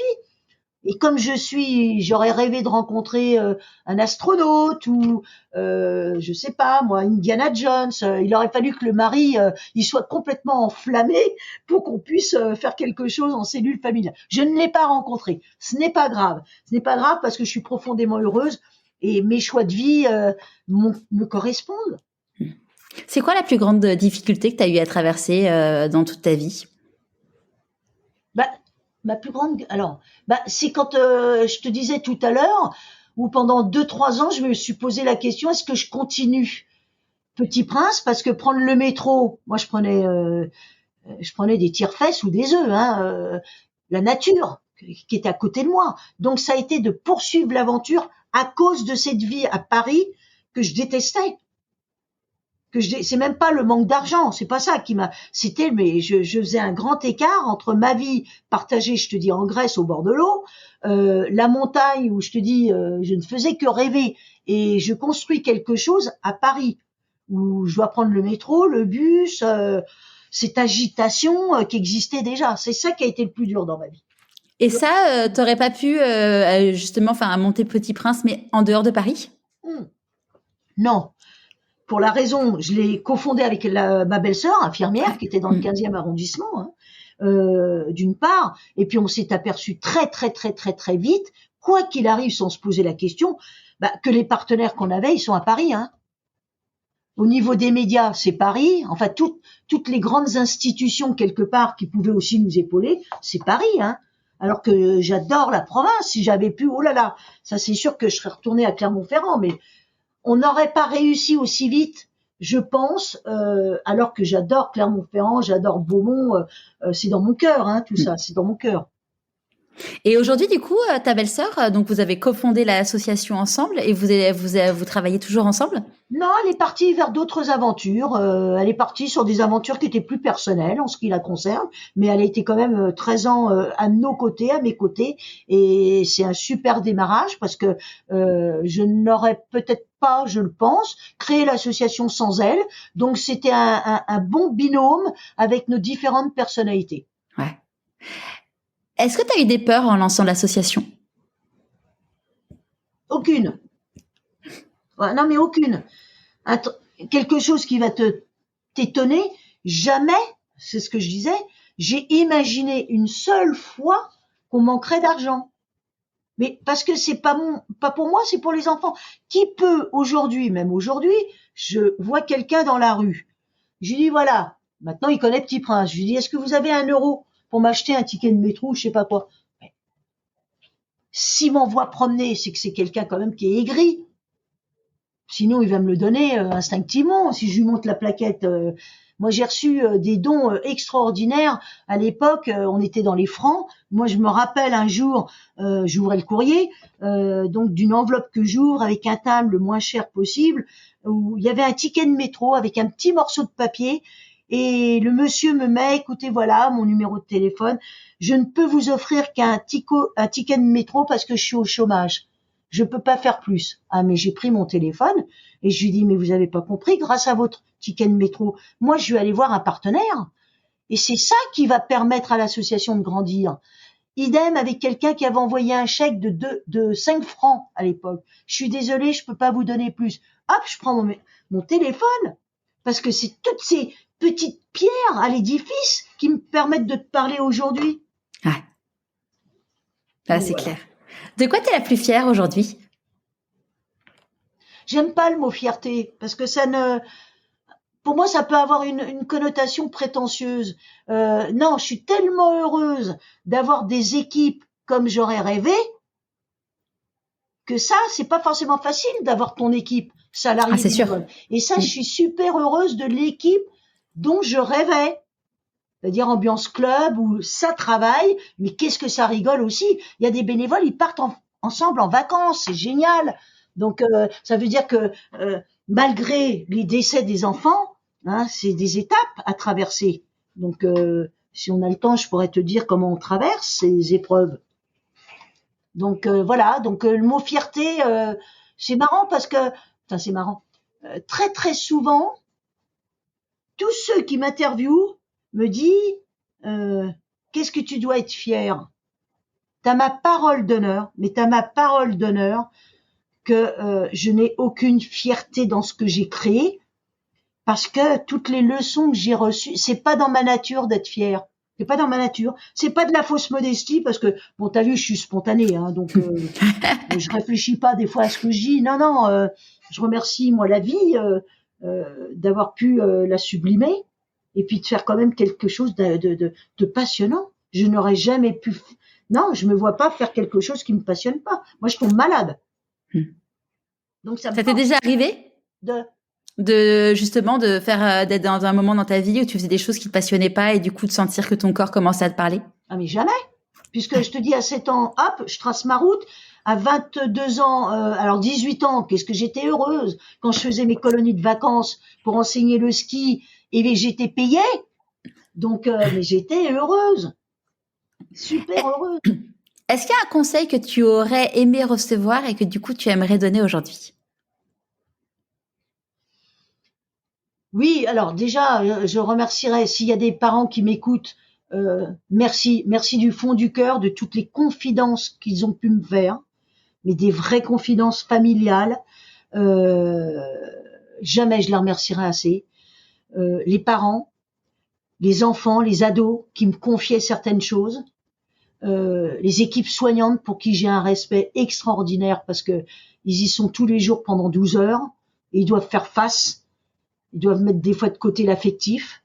Donc le conseil que je pourrais donner, donc c'est déjà quand on peut, bien sûr quand on peut, de réaliser ses rêves, de tout faire pour les réaliser, puisque moi j'ai vu des enfants avec des handicaps ou des lourdeurs de traitement y croire, s'accrocher à ça.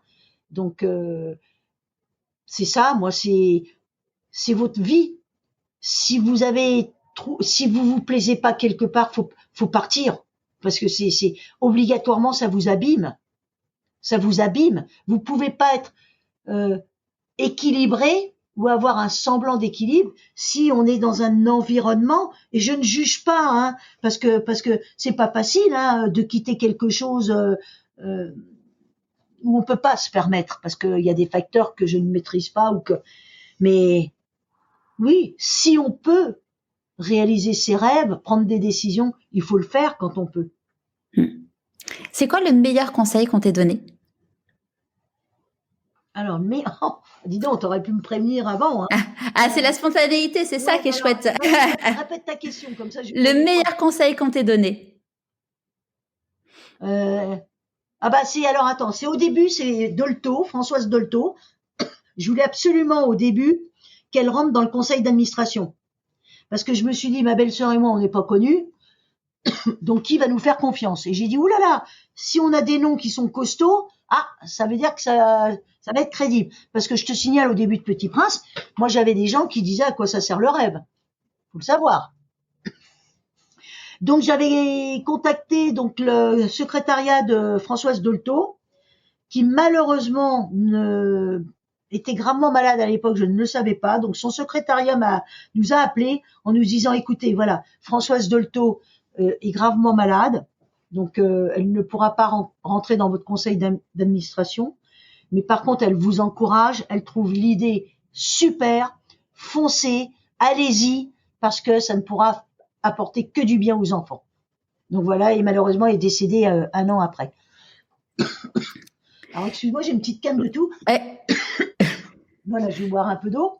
Donc voilà. Donc, ça te propulse, hein, quand les gens t'accompagnent, ça te propulse. Ouais, et puis quand les gens croient en ton projet, enfin te confirment que ton projet. Oui. C'est quoi tes prochains défis? Moi, mes prochains défis, c'est de garder la santé. Hein. Moi, ça c'est important parce que on avance dans le temps et qu'il faut se protéger. Donc j'ai toujours su me protéger. Donc moi, mes prochains projets, c'est vraiment d'être à l'association auprès de mes équipes. C'est des défis parce que le temps passe, mais tu te sens bien avec eux et que tu es toujours autant passionné. Et tout à l'heure, avant d'entamer la dernière question, tu disais que vous arriviez du coup à vous protéger. Tu disais tout à l'heure avec les équipes, comment du coup tu les formes pour pouvoir arriver à pouvoir accompagner au mieux les enfants et les familles. Je compatis parce que j'ai toussé pendant 1 mois et demi. Attends. Oui. Alors, donc nos bénévoles, ils ont la possibilité donc de s'exprimer à l'association. Donc, quand il y a le décès d'un enfant, on est proche du bénévole parce qu'on sait tous ce que c'est qu'en tant que bénévole la perte d'un enfant. C'est-à-dire qu'on se met pas du tout à la place des parents. Attention, Mais en tant qu'accompagnant ou ayant monté le rêve de A à Z, on sait tous ce que c'est, sans se mettre, je le redis, à la place des parents. Donc il va y avoir cette approche du groupe qui va épauler de toute façon le bénévole qui subit cette situation, parce qu'il faut savoir que c'est pas chez eux que les bénévoles seront plus ou moins réconfortés, parce que ça fait peur. Et puis les enfants ou l'époux ou l'épouse du bénévole, s'il apprend que son conjoint, sa conjointe a perdu un enfant qui est suivi depuis 3 ans, voire plus, c'est difficile de trouver aussi les mots. Donc il faut qu'on soit soudés. Ça, c'est la première chose. La deuxième chose, on va suivre le bénévole pendant un certain temps, l'accompagner. Et le fait qu'il ait pu s'exprimer et partager ses inquiétudes, ses angoisses, c'est énorme déjà. Hein, ça, c'est sûr que la parole, quand il existe des groupes de parole, ça veut dire ce que ça veut dire. C'est-à-dire se délester quand même d'un chagrin, parce que ça serait anormal qu'un bénévole qui suit un enfant depuis plusieurs années n'ait pas du chagrin. Enfin, on leur demande pas d'être des robots. Donc, le fait de pouvoir le partager avec plusieurs personnes est quelque chose qui délivre. Il y en a qui préfèrent ne pas en parler. Donc, on respecte la personnalité du bénévole, de ce qu'il souhaite. Et troisièmement, il y a une psychologue pour les bénévoles, donc qui peut être appelée à n'importe quel moment si besoin. Donc l'encadrement est très professionnel. Ouais. De quoi vous avez besoin aujourd'hui ? Bah écoute, c'est sûr que les donateurs sont toujours les bienvenus, parce que face au nombre de rêves aussi qu'on a à monter, il est hors de question qu'on monte pas les rêves, parce qu'il nous manque soit du relationnel ou soit des moyens financiers. Dès qu'on peut, on met des rêves en place, et tous les rêves ne sont pas gratuits. Donc il est hors de question que l'argent soit un motif supplémentaire pour ne pas réaliser les rêves. Il en est hors de question. Il y a trop d'attentes, il y a trop d'enfants qui attendent de rêver. Et est-ce que vous avez encore besoin de bénévoles ? Ah oui. Alors, de bénévoles en Île-de-France. Ça, c'est pour les simples raisons, c'est que les formations se passent donc à Paris, on est dans le 14e arrondissement, qu'on a besoin d'avoir des équipes soudées qui se connaissent, parce que la responsabilité d'accompagner une famille dans la durée nécessite qu'on ait des contacts privilégiés avec les bénévoles. Attention, pour mémoire, je ne l'ai pas dit, mais plus de 80% des rêves sont pour des enfants qui habitent la province. On fait pas de parisianisme. Par contre, on a plus de 80% d'enfants qui viennent de province. D'accord. Et petit détail, pour pouvoir être bénévole, il faut être disponible minimum 2 jours par semaine. Tout à fait. Donc 2 jours par semaine, c'est important, parce que construire un rêve ne se fait pas en 5 minutes. Réaliser le rêve, ça peut durer un certain temps, entre une journée et une semaine. Et puis il y a les réunions rêves où on raconte les rêves, il y a la préparation des rêves. Donc une journée serait trop courte.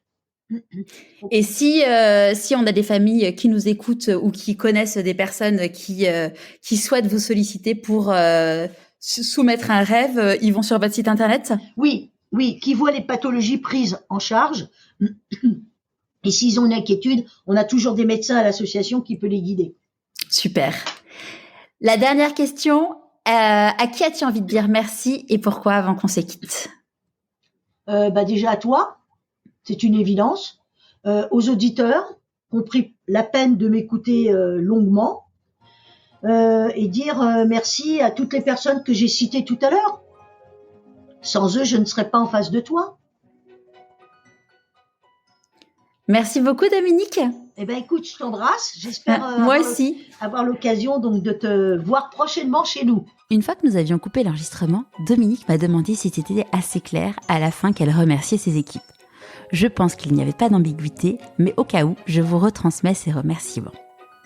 Je profite de cette conclusion pour vous dire que, comme vous le savez, c'est la fin de l'année et donc l'occasion propice pour faire des dons à des associations qui seront déductibles de vos impôts. Comme le disait Dominique, près de 600 enfants attendent de réaliser leurs rêves. Alors, si vous avez envie de donner un petit coup de pouce, n'hésitez pas. L'association est reconnue d'utilité publique, mais ne reçoit aucune subvention de l'État. Vous avez tous les détails sur le site petitprince.com. Et pour finir, si le podcast vous plaît, abonnez-vous sur votre plateforme d'écoute préférée et mettez 5 étoiles et un commentaire sur Apple Podcast. Ça sera un peu mon cadeau de Noël à moi. Je vous souhaite une magnifique fin d'année et je vous dis à l'année prochaine pour un nouvel épisode de Pourquoi pas moi avec un homme qui a 2 métiers.